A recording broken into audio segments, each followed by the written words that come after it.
Who will be my customers? I have a tilapia fish farm. I have stock. They're ready for harvesting. Who will be my tilapia? Um, my customers. All right.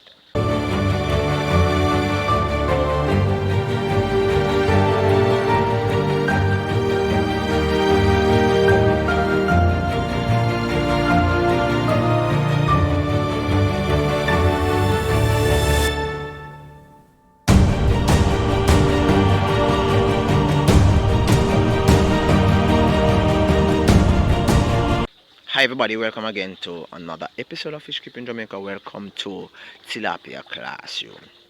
Now, in a video in which I did uh, a few weeks ago, I shared with you the fact that you're gonna have to do some research as to the feasibility of your passive income being a tilapia fish farmer. You're gonna have to look into whether or not it makes sense you invest so heavily within a system that should generate monies, whether or not the monies will be generated, right? So you should ask yourself, when I am ready for harvesting, who will be my customers? Okay, so tilapia can be used to do several things. Tilapia can be used as fillet, it can be used as a protein source, and it is a great substitute for red snapper that is found within the marine space. Tilapia, if you're smart, um if you kept and you're calculating like up to Easter, where fish is normally scarce in Jamaica. If you're smart and calculate, okay, I'm gonna get some fingerlings, I'm gonna get 10 dozen fingerlings, I'm gonna place them into some vats, I'm gonna keep them, and by the time it reaches Easter, I should be able to get a good amount of sale, because during the Easter period, um, fish is normally scarce. It's not scarce if it's expensive. So you would inform persons who would normally buy fish that you have some tilapia, and they will purchase, and you will get some monies, and you can do that. And even in the Christmas break, right? The Christmas period, persons tend to like tilapia. And tilapia is also used in restaurants, in meals, because sea fish is relatively expensive when considered. And sometimes persons don't really business whether or not it is sea fish or tilapia fish. They just want to know that it is fish, right? So somebody came to the business, asked for fish, you don't have it, they move on because they wanted fish. However, if somebody come to the business today and they order a fish meal, and you have 10 dozen tilapia in the fridge, you don't have any sea fish because sea fish expensive. um you can use a tilapia, you can cook it several ways. You can escabeche it, bake it, steam it, cook it down, all of that, right? And you can present to your the customer within the restaurant. Now, if you are if you have a close relationship with individuals having restaurants, right, you can strike up an agreement with that individual, and so as to sell them a couple pounds each time you harvest, and they can use it within their business. They can decrease the price in which they normally sell a fish meal for, and they will find that they themselves will get more clients. You will get a business, and in time your business will grow. So there you have it. Who will actually purchase your tilapia stock? In addition to that, um, you're gonna need some amount of storage space. So you're gonna need deep freeze, fridge, means of keeping the fish, because though you have the fish and you like the whole idea of fresh caught um, fish being sold or being purchased, um, you're gonna still have some that's not sold immediately after harvesting, and so you're gonna have to get fridge, and you're gonna have to package them so that you can sell them during oncoming days, right? So restaurants are one group of persons that you can actually um, sell your harvested tilapia to. You can also um, do like me. You can consume them as your protein source.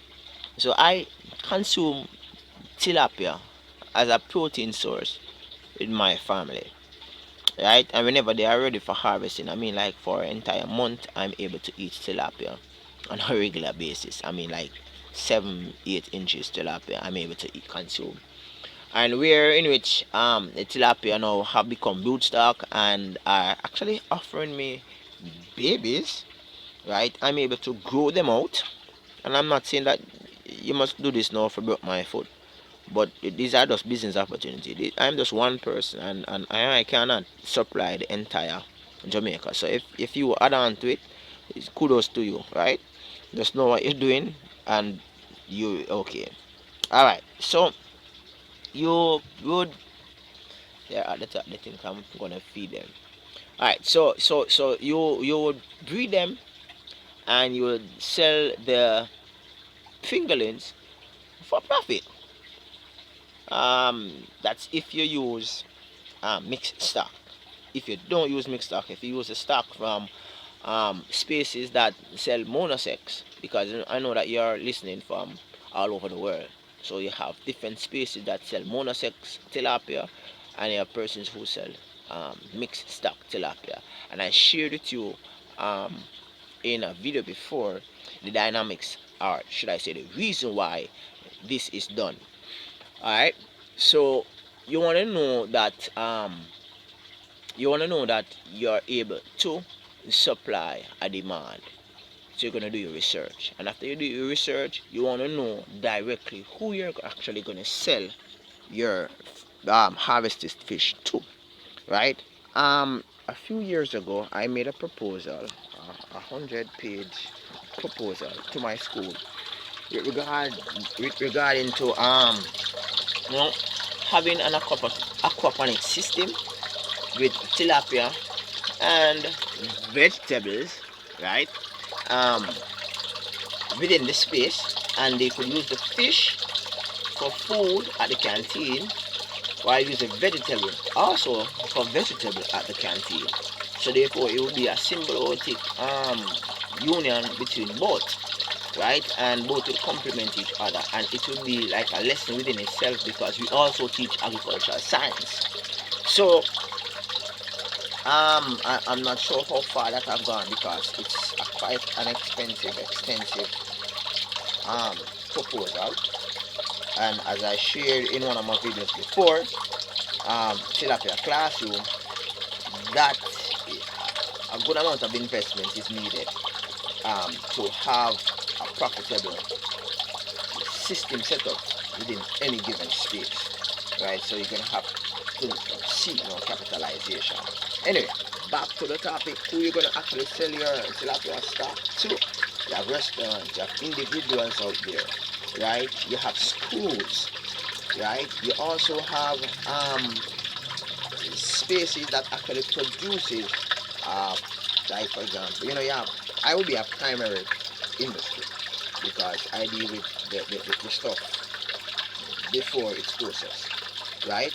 You have secondary industry, such as persons who actually get the tilapia and process them as fillet, and then now they will send them on to the tertiary industry, which is like a service industry. It's actually used with the sale of the fish fillet, right? So you can establish some arrangement there, so you can sell to local shops, the supermarkets, meat stores, right? Have this arrangement where you sell the fish at a price where they can make a profit, you can make a profit, and both of you smile together as to going to the bank, and it's not killing the customers, because in comparative to other source of protein, it's kind of getting expensive just securing protein sometimes, right?